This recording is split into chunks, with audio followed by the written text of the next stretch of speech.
Gio. BT and Sal. Kevin and Tiki. Keith McPherson, your nighttime host on The Fan. On the fan. On the fan. On the fan.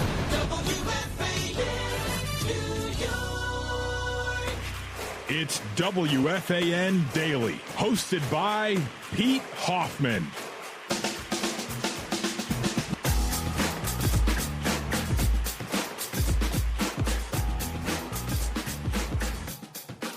Well, that was something. That was something for sure. As the New York Mets, geez, I'm just hearing some weird feedback in my headphones or whatever. It's okay. The New York Yankees lose to the Toronto Blue Jays. I was at the game, and there's a lot to get into. There's a ton to get into right now with the New York Yankees. And where do we begin?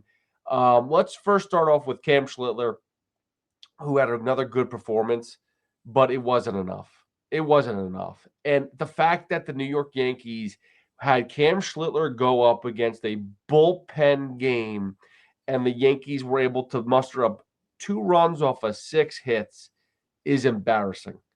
It is embarrassing. The Toronto Blue Jays bullpen is not that good. It's just not. You could sit there and talk about, you can go through every single name in the book that pitched today. Vorlin, Flaherty, Dominguez, Lauer, Rodriguez, Little, Fisher, Hoffman. If I told you Jeff Hoffman's numbers at the end of the season, his ERA was a 4.37 at the end of the season. Within the last few days, his ERA was up to a 4.76 in September 10th. So he actually finished better. He finished a lot better. He was no good the entire season. And nothing. The Yankees were able to scrape away absolutely nothing in big spots. Bases loaded. Didn't make a difference. The biggest moments, the Yankees came up small. And there's going to be a lot of conversation about who's to blame for this. It's everybody. There's not one person you can pinpoint this to, because if you want to sit there and say it's Brian Cashman's fault for putting the team together, okay, that's fine. I'll give you that. If you want to say Aaron Boone doesn't know how to, to make substitutions, he doesn't change the lineup properly, didn't understand how to work a bullpen, whatever you want to say, okay, fine. I'll give you that too if that's what you want to do. If you want to tell me, go up and down the batting order, whether it's Jazz Chisholm, whether it's Anthony Volpe, who his last, I believe, 13 at-bats, he struck out 11 times in his last 13 at-bats. I think he's got 0 for much more than that, but his last 13 at-bats, he struck out 11 times. Why is he still out there? We've talked about this many times. Yeah, he hit a home run off of Garrett Crochet. That was 7 games ago.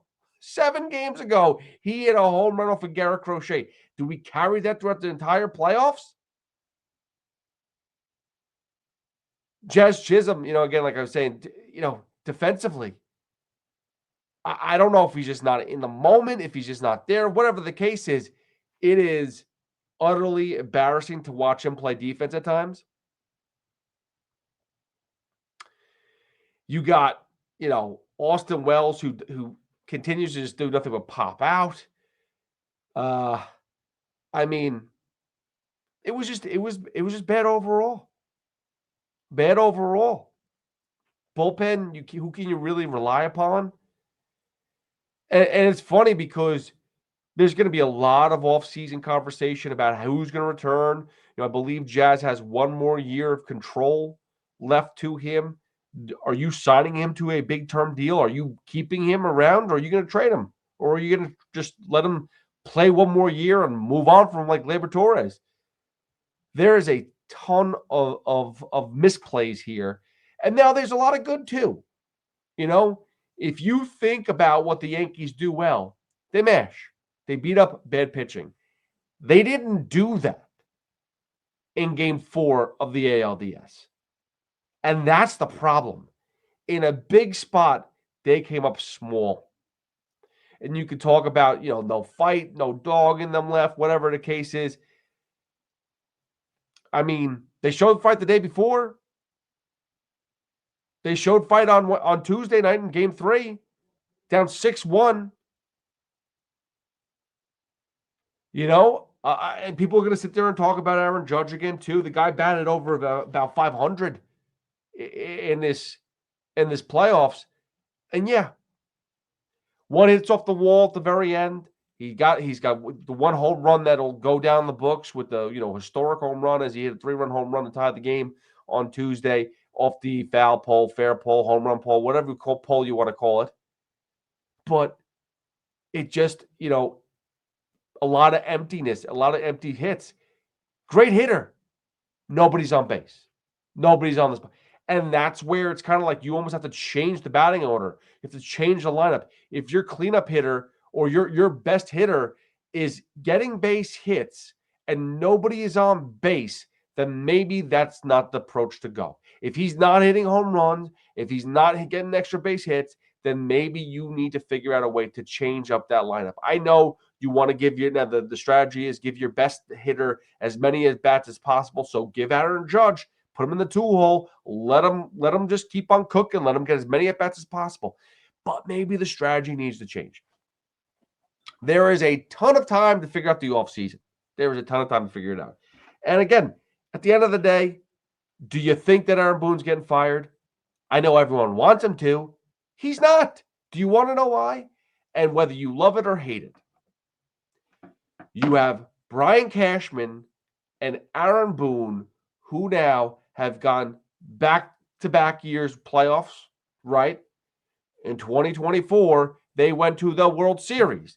This year, they got knocked out in the ALDS. Yes, that sucks. That's much sooner than they wanted. But they keep on getting back to the playoffs. They keep on building teams that get you to the playoffs. So what else do you really want them to do? Besides winning the playoffs, yes, of course. But they are building a team that could win the regular season and get you to the playoffs. And they expect that same team to go out there in the playoffs and win. And let me be honest with you. They should have. They should have found a way to beat Kevin Gossman. They should have found a way to beat you, Savage. I mean, you talk about a guy who pitched 3 games in the regular season and comes out there and completely shuts the Yankees down. It's embarrassing. But you could scream and cry as much as you want. Oh, they got to get rid of Boone. They got to get rid of Cashman. They're going to be right back. And I got to be honest, that's the right thing. Because you could sit there and say whatever you want about, oh, well, okay, then at least get rid of Boone then, right? Who are they going to bring in? Do you think they're going to bring some hard-nosed manager that you're going to be like, oh, yeah, this guy knows how to tell somebody off. This guy knows how to talk to the media. This guy knows how to, talk to his players and yell at them and get them motivated. You really think so? You think that that's what the Yankees are going to bring in? And if you think that Aaron Boone doesn't do certain things behind the scenes, you're wrong. I'm sorry. I hate to break it to you. But you may not see it, but Aaron Boone is doing what you want. He's just not talking to you about it. And that might upset you. That might bother you. But he's doing it. That's for sure. And when it comes down to, the Yankees like how he's approaching it. So they're only going to hire somebody else that's going to be like Aaron Boone. So why not keep Aaron Boone? He keeps on being successful. They almost won the freaking division. They almost have the best record in the American League.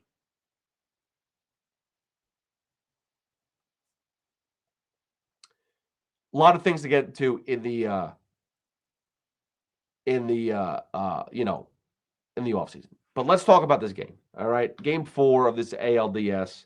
Let's take you through it. It starts with the first inning here. And it's disappointing because I've said it now numerous times, and I'll continue to say it. You don't pitch to Vlad Guerrero Jr. I don't care. If the only time you pitch to Vlad is if the bases are clear. That's what you do. Otherwise, there's no reason to pitch to Vlad Guerrero Jr. There's no reason to put yourself in a spot. And they start off, George Springer gets a double to lead off the game. Not really how you want to start the game off. We get it. Okay, fine. Nathan Luce flies out. but they pitch to Vlad Guerrero Jr., and he singles to right because he's a great hitter. Between the two, Vlad and Judge, excuse me, those two were on fire. You couldn't get any of those guys out. So why pitch to them? Guess what? We'll look at the Judge stuff. They stopped pitching to him after a while. But Vlad Guerrero Jr., I know it's the first inning. I know you want to attack him. Hits an RBI single, and right from jump, it's like, okay, it's 1-0, no big deal. We came back from a 6-1 deficit yesterday. But again, Cam Schlittler on the mound. It's a bullpen day for the Blue Jays. You think they should be able to fight back. All right, fine. Barger single, so now it's first and third. Kirk pops out. Varsho pops out. Okay, good inning. Not terrible. The one thing I'm going to tell you about this Blue Jays team, I know they struck out a lot yesterday, but they don't strike out often. It's not who they really are. They really do make contact, put bat on ball. You compare Schlittler's appearance versus the Red Sox, where he struck out 12. The Red Sox struck out like 400 more times than the Blue Jays this season. That's what the Red Sox do. The Blue Jays don't do that. So expect that to be a theme here. But then bottom of first comes up. Trent Grisham pops up. Judge single. Of course. Unbelievable. Now, listen. At that point in time, you pitch to Judge because nobody's on base. If you want to, that is, you can always walk him, but nobody's on base. So even a solo shot, at the very least, ties the game, but that's it. That's as much damage he's going to do. He gets single. Bellinger strikes out. Stanton flies out. 1-2-3. Schlittler, second inning. He's cruising. 1-2-3 inning. You get to the bottom of the second. Jazz Chisholm comes up, strikes out. Paul Goldschmidt hit by a pitch. Okay, so you get a base runner on. And here's the first move. Lewis Varland comes out, and Mason Flaherty comes in to face Austin Wells. So now all of a sudden the matchups are happening. And I'm not trying to say that Schneider was a step ahead of Boone the entire game, but when your focus is a bullpen game, you are legitimately only pulling people when they are completely shell-shocked and are done and have given up too many runs, or when you know the matchup you want is up. And here it is. Austin Wells comes up and Flaherty comes in, strikes out Wells. And then obviously there's still, Goldschmidt's on, but Anthony Volpe comes up, and here he is with one of his many strikeouts in the bottom of the second. And it doesn't make a difference the matchup. It doesn't make a difference that it's lefty versus righty. Anthony Volpe is going to strike out. Again, next inning, top of the third, Schlittler's cruising, 1-2-3 innings, Springer, Lukes, Guerrero Jr. all ground out, making contact, but they're moving on with the game. Okay, fine.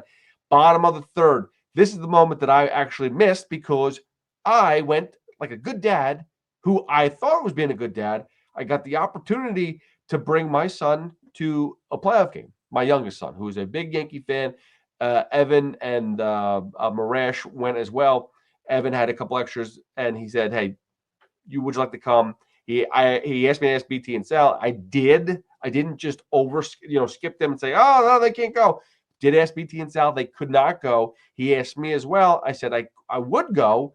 Would you, what are you going to do with the other ticket? I could bring my kid. He said, yours. Do what you want. So I did. I brought Anthony, and we were there. And he had a good time up until the bitter end. But he was having a good time. I step away because he wants a hot dog. So I go get a hot dog.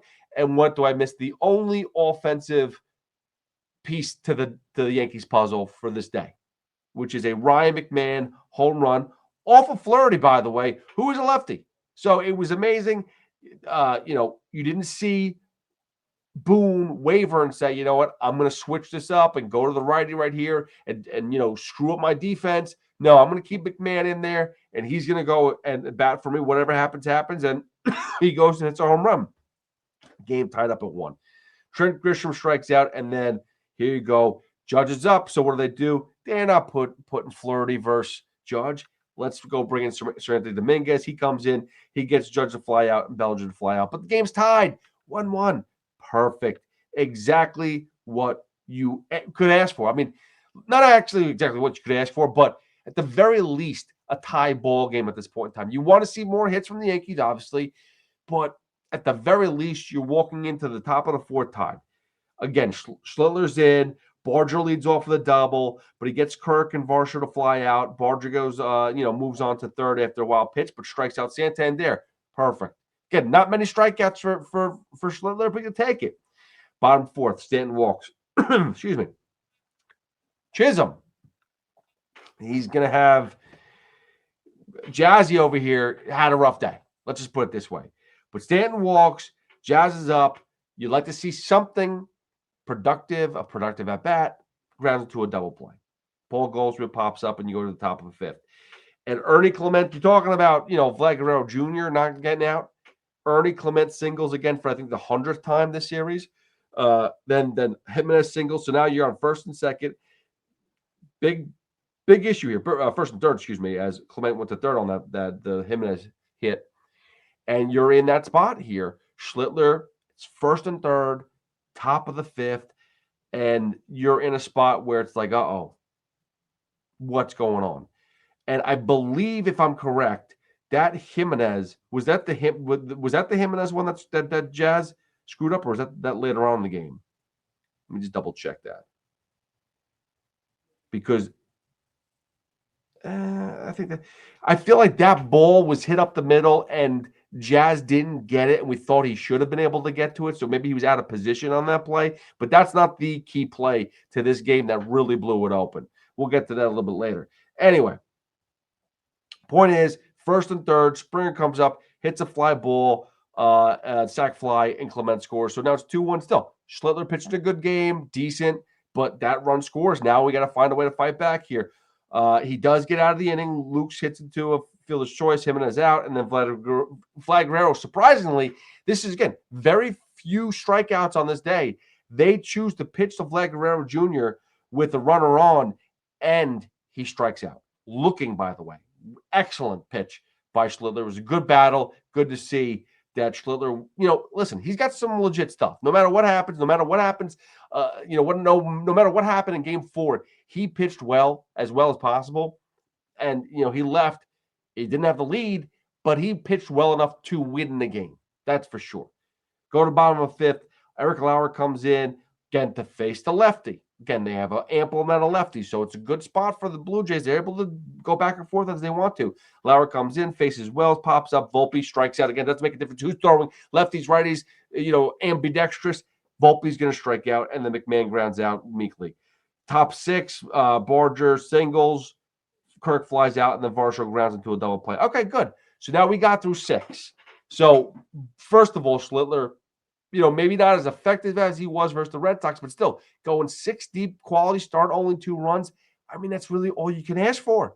He's literally doing his job. No bullpen. He's doing his job. He only gave him a couple measly runs. Again, you could blame Chisholm for maybe being out of play on that one that Jimenez hit, but whatever. Moving on.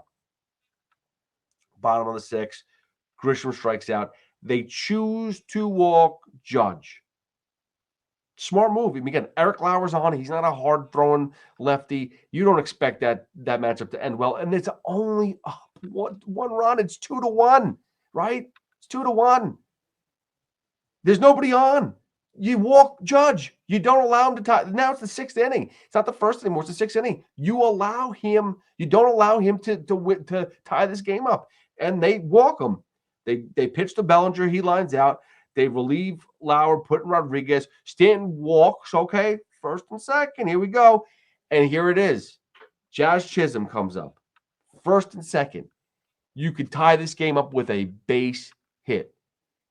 And he's swinging out of his shoes. He's just not disciplined. This is the same Jazz Chisholm that we used to see in Miami with the Marlins. And that's what the biggest issue with the Marlins were. They used to just swing out of their shoes. They were not a disciplined team. And that's carried over to the Yankees. And that's nothing that Boone or anybody else is ever going to change with Jazz Chisholm. It's just not going to happen. Somebody else is going to have to step up, whether it's a teammate or somebody else is going to say, dude, you got to relax. You got to put better at-bats together. Put bat on ball. Just try to get it. I mean, we're going to get to a Miles Straw hit later on in this game, which is so extremely embarrassing. But all you got to do sometimes is just make some contact and put it in the outfield. And just let it drop in there, a little dinker. It's okay. You don't got to put it to the roof. And He grounds out. Hard hit ball, ground out. And that's it. That's the, again, 2 runners on, 2 stranded, get nothing out of it. That's a big spot there. It's still 2-1 Blue Jays. You go to the top of the 7th, and this is where things start to backfire again. Santander pops out. Okay, fine. But Ernie Clement, like we said, he got a single every time he gets at the plate. He gets a single. Okay, he does again. Andres Jimenez, here we go. Andres Jimenez hits the ball to Jazz Chisholm, who can easily turn this into a double play. And instead, whether it was a bad hop, whatever it is, I haven't seen the replay. I just saw with my own 2 eyes him not play the ball properly, and it get past him. Jimenez goes to first, Clemente goes to third, and you're back in another first and third situation. And it's just, and here we are. This is going to haunt them now. And because of that play, where it's 1 out and 1 on, a ball hit the Jazz, should be able to turn that double play, end the inning. Schlittler goes 7 innings, can probably come back out for another inning. Instead, that's it. Game over. Schlittler's done. Cam Schlittler has left the game now. He is finally getting pulled. 6 1/3. It's a good game, a good, excellent game. In the playoffs, excellent game. Did a great job. Did his job. Did what he needed to do to get out of the inning. And Jazz booted it. And then what does Devin Williams do? Strikes out Springer. Okay, there we go. 2 outs. Jimenez steals second on that strikeout to Springer. Okay, so second and third, but you could still get out of the inning. And this is the thing we always talk about. If you ever listen to the Rico Bronya with Evan Roberts, just because Jazz Chisholm gives up an error and allows runners to get on base, just because Jimenez steals second base does not mean you have to give up a base hit.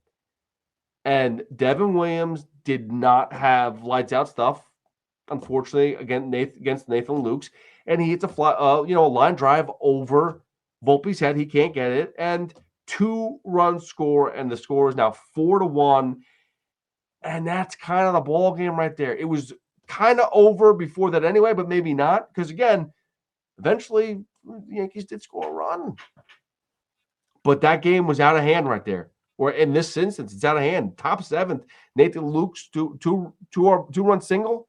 And the score's 4-1, and it feels like it's out of hand. You've gone now through how many pitching changes with the Blue Jays? You've gone through how many opportunities to score runs, and you've gotten 1 run. You've gotten very few hits. It is outrageous.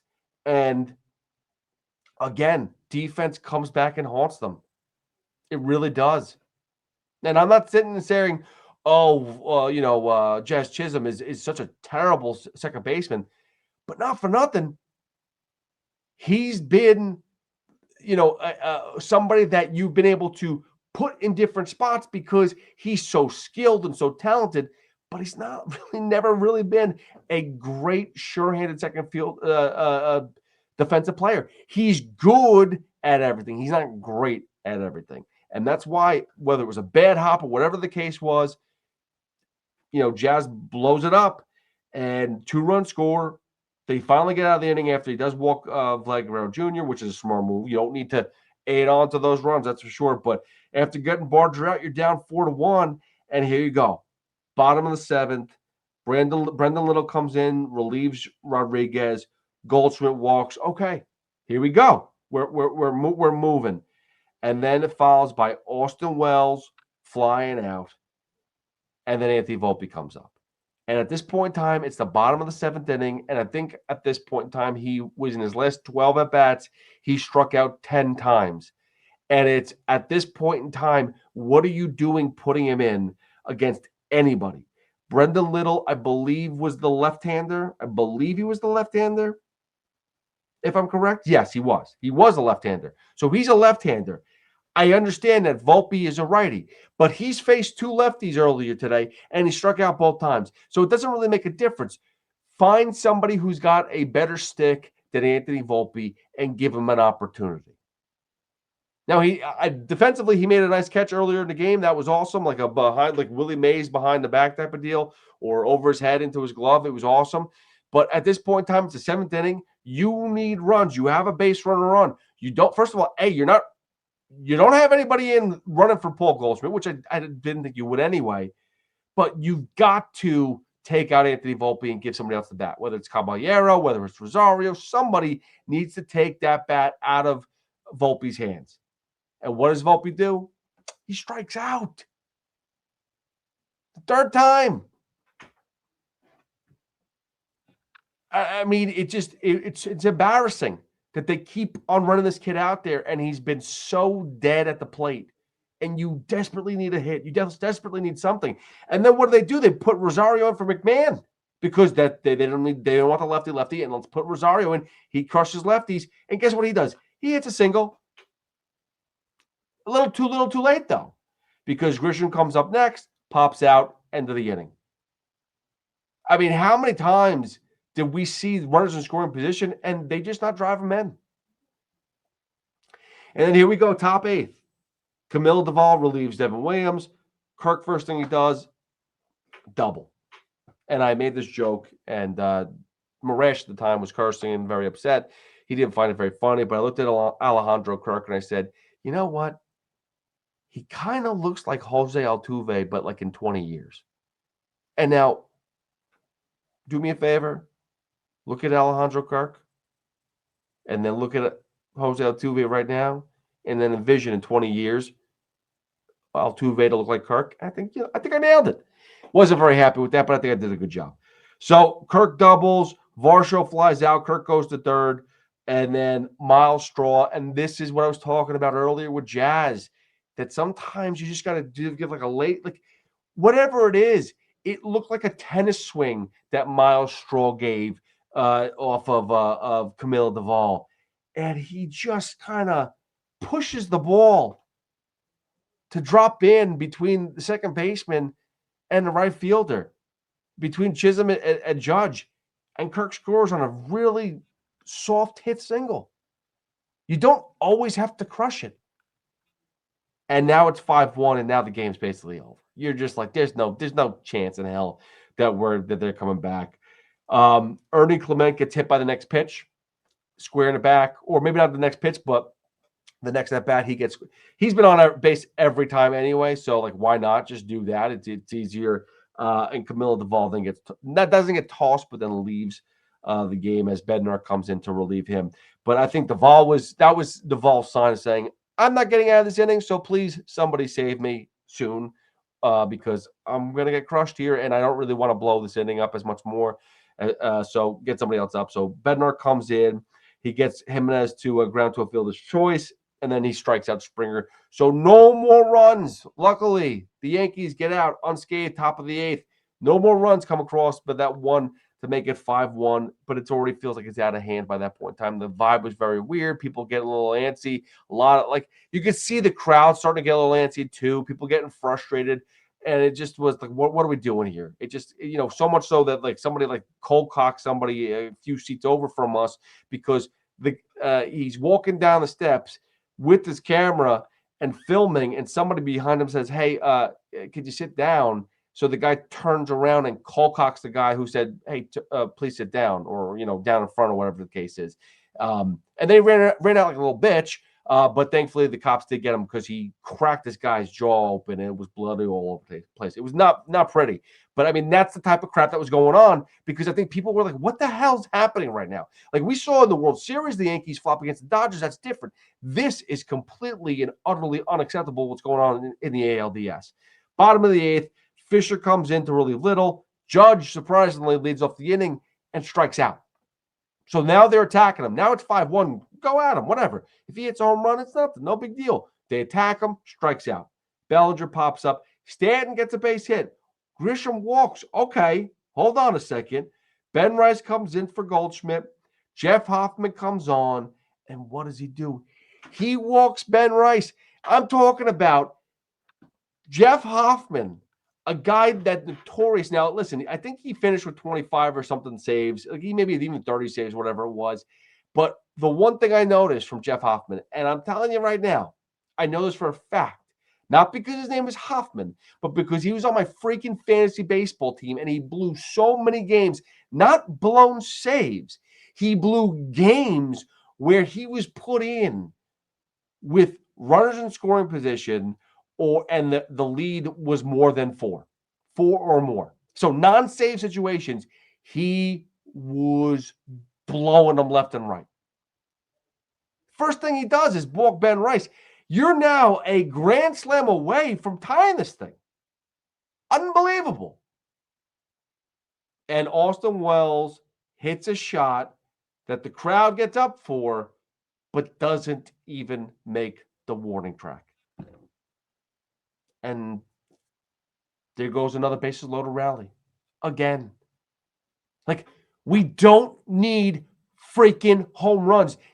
I know that's the easiest way to score and tie it up. And you're thinking there, your eyes are big. You know you can go short porch. It's easy.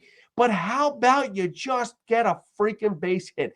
Cut the lead a little bit down. You know, it's 5-1 right now. How about you cut the lead in half? Get a base hit, score 2 runs. Make it 5-3. Change the whole complexion of the game. But nothing. They come away empty again.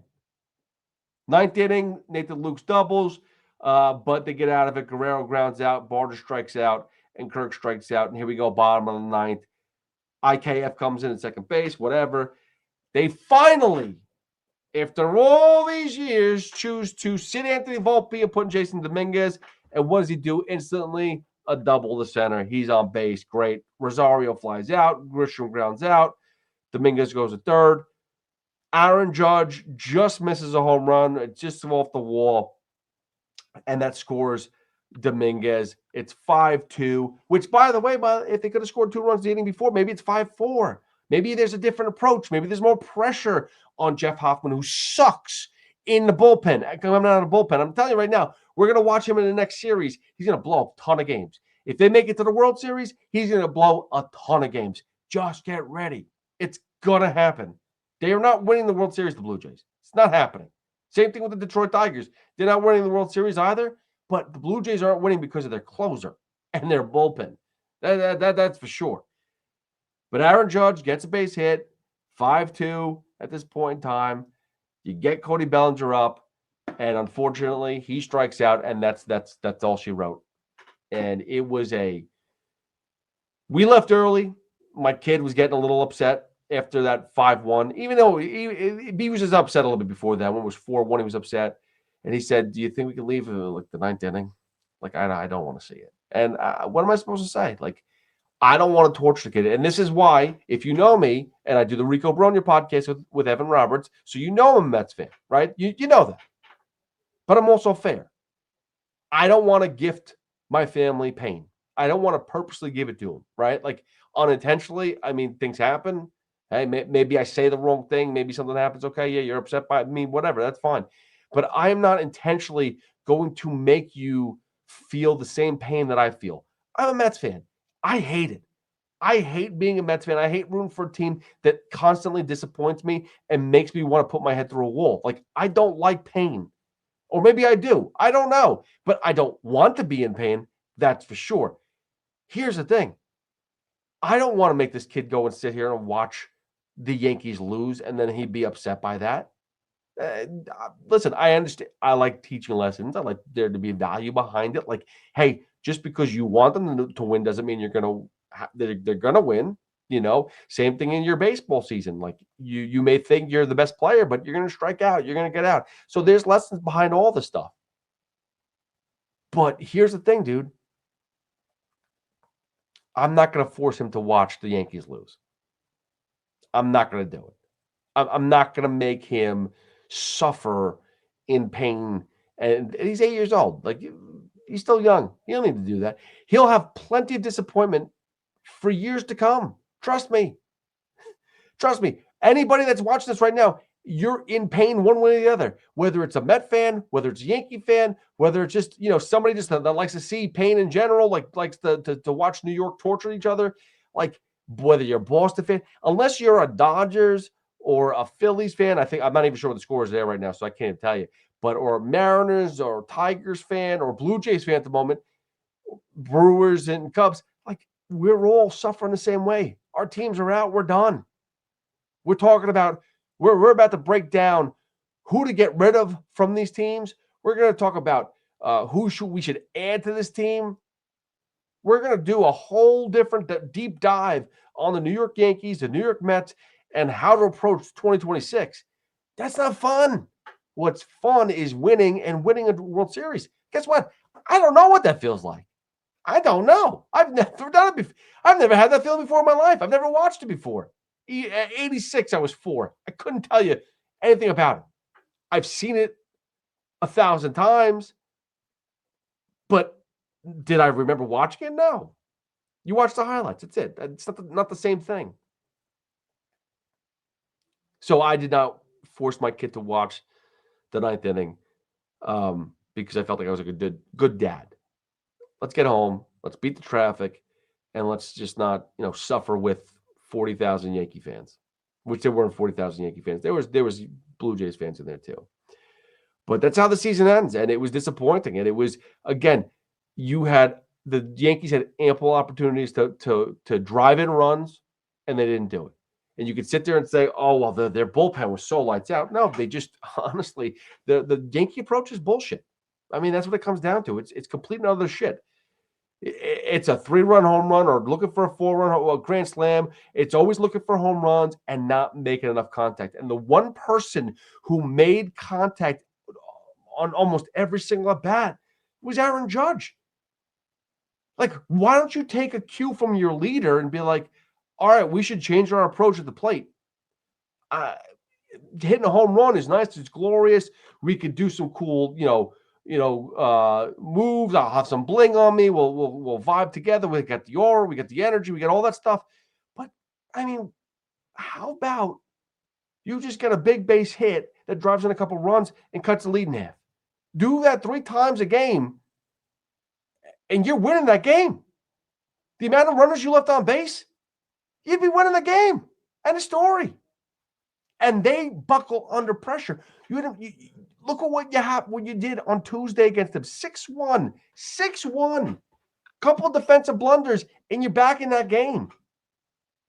And that was it. And then you had no problem getting to their bullpen. The approach needs to change. I don't think the coaching needs to change. The approach needs to change. The personnel, maybe some personnel needs to change. That's for sure. Shortstop can't be just Anthony Volpe's job because that's who we want to play shortstop for the New York Yankees, because he's a handsome guy, he's a local kid, and it's a great story. That doesn't fly anymore. I'm sorry. That's over. All season long, you could sit there and say about his shoulder, the cortisone shot. Tell me anything you want. I think he was healthy in the playoffs. If he wasn't, then he shouldn't be playing. He did the same thing in the playoffs he did in the regular season. He's very streaky. He has a moment or two, and then he goes cold. That's not good enough anymore. It's just not. You brought in Ryan McMahon. He's the third baseman now. He's not offensively gifted enough to be on this team. And he's not an elite defender. So at least give me something here. Like, figure out what your approach is. Are you trying to have elite defenders? Are you trying to have pure hitters? Are you trying to have a mix and match of both? You have a hodgepodge of crap. There's talent, but it's all mixed around and out of position like it's been for years. And then you bring in old vets like Goldschmidt to play a position that he's not really good at anymore. And you have a young kid who you're trying to find a spot to play in Ben Rice, but you don't really have a place to play him because he's not a first baseman. He's not really a catcher. Your DH is Stanton. So what the hell are we doing? You're going to have to make some tough decisions here. You're either going to have to trade Stanton, which I don't think you should. I do like Stanton. I think he's always a clutch player, but that's just me. But if you are seriously thinking about putting Ben Rice on this team next year and not trading him, because, by the way, he does have value. He definitely has value. You could probably get a prime steak for him, bro. That guy's juicy. People will pay top dollar for that steak. He's a masher. So you could trade him and kind of make sense of your rotation. Not your rotation. Rotation is pretty good, even though they failed in the playoffs. I mean, Rodon was terrible. Fried was upsetting. Schlittler's the best pitcher that you had, amazingly enough, and he's the guy that's barely started for you. But you're gonna have to reevaluate every position, and you're gonna have to figure out who's gonna be on this team, who's gonna be traded. Bellinger needs to come back. You could sit there and tell me that Grisham, failed in the playoffs or whatever it is, but I think he's still worthy to bring back as well as a fourth outfield at the very least. I don't think he's going to cost as much as you think, but to have Judge, to have Bellinger, to have Grisham, to have those three outfielders, those three are outfielders. But if you think that Dominguez is going to be that guy, you now have four outfielders and you can play them, mix and match a little bit. And Bellinger could always go to first base. And split time with Rice if you have to. Or trade Rice. But there's a lot of things. And again, Volpe can't just be given that job at shortstop. I'd argue to get a better third baseman. And you got to make a big decision on Chisholm. I mean, that's going to be huge. Are you going to give him another full year with the team? Or are you going to trade him while he's, under his last year? I mean, I don't think they're going to give him extension. I really don't think so. I think they're going to let him go to free agency. If that's the case, do you want to ride that out again? Do you want to do the same thing that you did with Soto? Do you want to do the same thing you're doing with Bellinger? Like, all these guys you ride them out, let them hit free agency, and then you got to sign them again. Like, well, if you like them that much, keep them. Keep them. Extend them. Don't play this game where go to free agency and we'll see what happens. All right. Well, that's the end of the baseball season for New York. Now, there's still playoffs going on, and I'll maybe do a couple of things with the playoffs here and there if I feel like it. I don't know. We'll see. Hockey season starting up. We got more games on Thursday. The Rangers are playing. Devils are playing. I believe the Islanders are playing as well, their season opener as well. I'm trying to get a preview of them before we can get the season started. And then there's the Giant game against the Eagles on Thursday night. Yeah. Woo! This has been a long week. That's all I could say. It's been a long couple weeks. All right, we'll get ready for that. We'll get ready for the Giants and Eagles, and hopefully that's a close game. Even though I heard Tiki today be like, this game's going to be closer than you think. I hope so. I sure as hell hope so. I hope the Giants can find a way to do what they did to New Orleans, put up 2 touchdowns rather quick, and then keep the lead. That would be amazing. All right, thank you again for another episode or for watching another episode of WFAN Daily. I am Pete Hoffman. You can always follow me at HoffWFAN. These episodes are supposed to be much shorter, but again, I feel like you have to give its due when it comes down to the final game of the season for the Yankees. You gotta be able to break this down. So thank you for joining me. Again, like, subscribe, whether it's YouTube, whether it's Odyssey, the Odyssey app, whatever. iTunes, Spotify, I don't care where you do it. Just do it. Like, subscribe. I'll be giving more. Tomorrow's going to be tough because the Giant game is on, so I may not get one up. I'll try my best. I'm going to be in the locker room post-game, and then I might be able to do one much, much later after the locker room. So I should be able to get it up. It's going to be very late. That's all I can tell you. But thank you again for listening to another episode of WFAN Daily with myself, Pete Hoffman, at HoffWFAN. As you can see, follow, like on X, Instagram, TikTok. And I'll be back with BT and Sal tomorrow morning at 10 a.m. where we will guarantee to be talking about this. So that's going to be happening. All right, guys.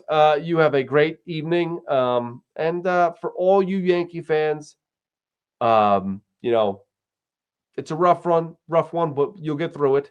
And for all the Met fans that have been waiting to pounce on the Yankee fans, you will have your time, but do the responsible thing, do the nice thing, and just give them a little space before you pounce. Because I know that's what Mets fans want to do. I know that Mets fans want to go and attack Yankee fans because, hey, guess what? You're joining us in Cancun. Woohoo! We're all losers.